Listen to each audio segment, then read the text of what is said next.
All right, welcome to part two. So moving on here.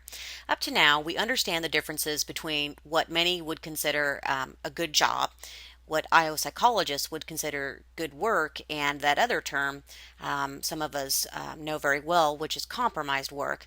And we also understand that IO psychologists are concerned with the experiences of work. So how do people feel work?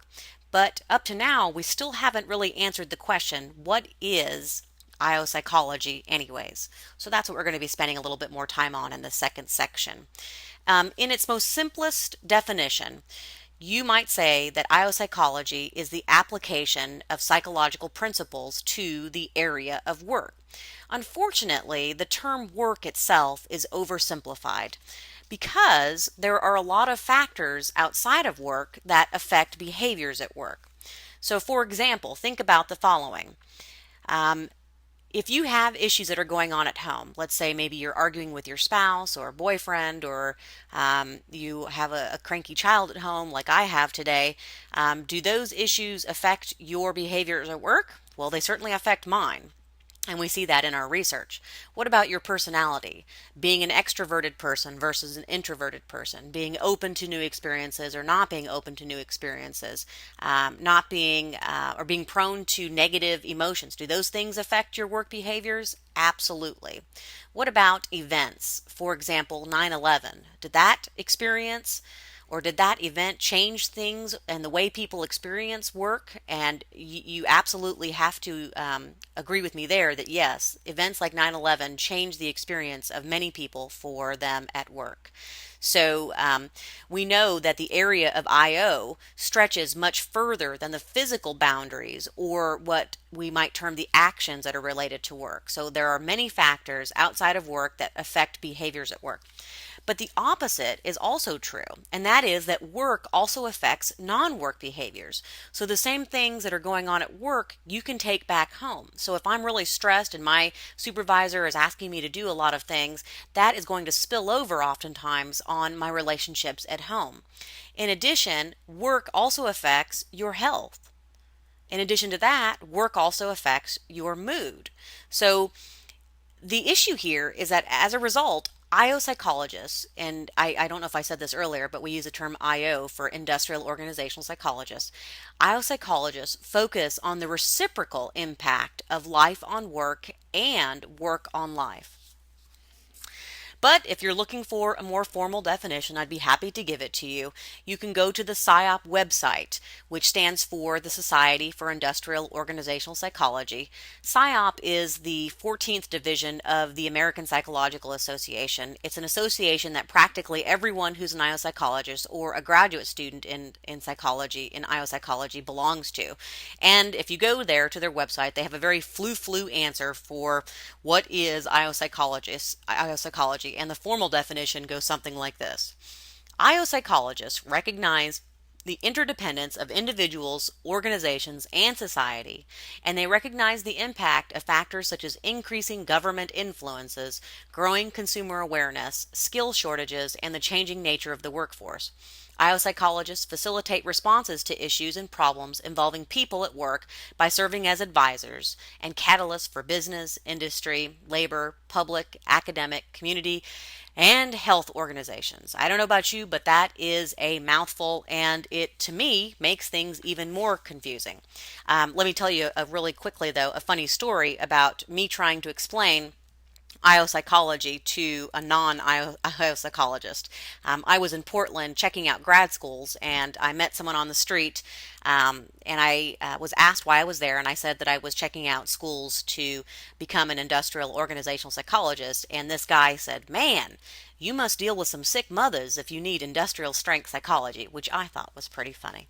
Anyways, one way to understand what is IO psychology is to talk about what IO psychologists typically do. And this gives you, in my opinion, a much better understanding of what IO psychology is. So let's take a look at all of the different areas that IO psychologists work in.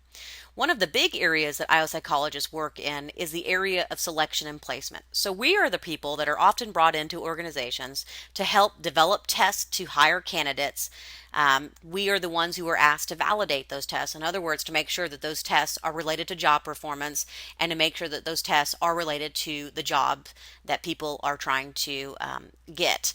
We're the ones who analyze jobs, and we're often the ones who are called into court when employees who are discriminated against or who feel that they're discriminated against, and we come in oftentimes to defend our selection procedures. We're also involved heavily in the area of training. So we're the ones who will come into an organization and identify what is it that people need in terms of training. We're the ones who often will conduct that training, and then we'll determine whether or not that training has been effective in terms of reactions from people, whether or not people have learned things, and whether or not people, employees, have been able to transfer those things that have been trained onto the job itself. Moving on, we are often also involved, and this is happening a lot, with organizational development. In other words, when organizations need to change, we're the ones who help often to plan and facilitate those changes.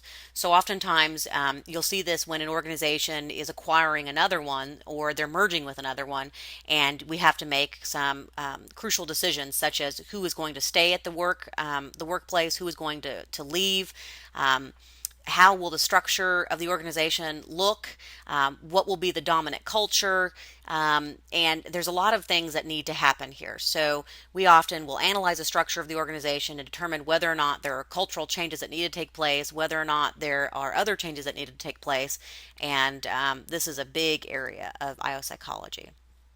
We're also heavily involved in performance measurement. So we are the ones who will develop performance appraisal systems, and we are interested in helping to reduce harmful measures of work performance. So people who are stealing from their workplace, if you're doing naughty things like gossiping or surfing the internet on sites that you shouldn't be, we want to reduce that. And so we are interested in ways to predict those behaviors and reduce them. Finally, we are also interested in measuring the utility or costs associated with performance. So if we have areas where we're losing profits, we can take a look at where we can reduce those areas, or where we can enhance productivity. Moving on, we're also interested in the quality of work life for employees, and this is another big area. So how do we reduce employee stress? How do we increase employees' job satisfaction? Or how do we just in general change work so that it has enhanced personal meaning for employees? A good example of this is in one of my consulting projects. I worked at St. Luke's Episcopal Hospital, and the nurses there were overworked, and they were leaving the hospital much faster than the hospital would like to see. And we found out that it was because the nurses felt like they didn't have any resources to change their own work, and they didn't derive a sense of meaning from that work anymore. And so we designed a participatory change process whereby the nurses could implement changes to their own workplaces, and they began to derive meaning and look at their jobs as this calling or this sacred vocation that they went into nursing for to begin with. And so that was a worthwhile project. Finally, to a lesser extent, IO psychologists are interested in an area called human factors, and this is where we're essentially trying to fit the work environment to people. This was more popular earlier on, but now this is kind of actually separated into its own distinct field. But one area of human factors that IO psychologists are really interested in is helping to create safe workplaces, or what we call improving safety culture. And this is often very popular in environments where there are a lot of accidents. And so this is also very important. Now, some of you guys might be still asking the question, what is the I and O all about? Well, let me first say that there are some differences between the industrial and the organizational side, but let me also tell you that one does not exist without the other. So, however, there are some topics that fit somewhat more neatly within the realm of the I side, and somewhat that fit better on the O side. So let's start with the I side. The I side is what you would consider more of what we see in the HR realm of things in the organization. So they cover things like recruitment and selection and training, the designing of performance appraisals, how we promote people, how we transfer them, and finally how we might terminate people.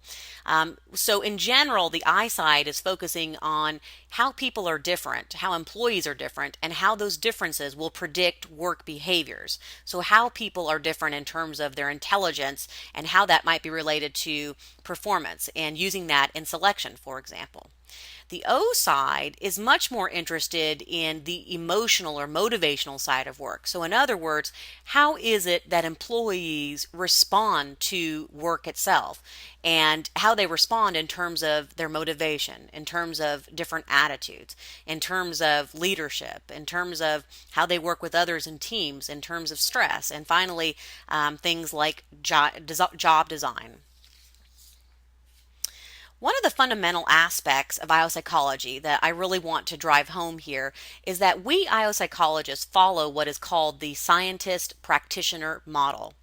What this means is that we IO psychologists deal with real problems. So we commonly deal with things like reducing violence in the workplace, sexual harassment, discrimination in the workplace, or pay issues between men and women.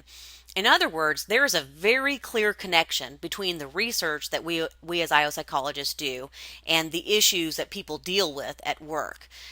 Keep in mind, though, that although we follow this model, not every single person who is a researcher is an applied practitioner, nor is every practitioner a researcher. But there's a very clear connection between what we do research and the applications of that research to the workplace. And that's why we call ourselves scientist practitioners.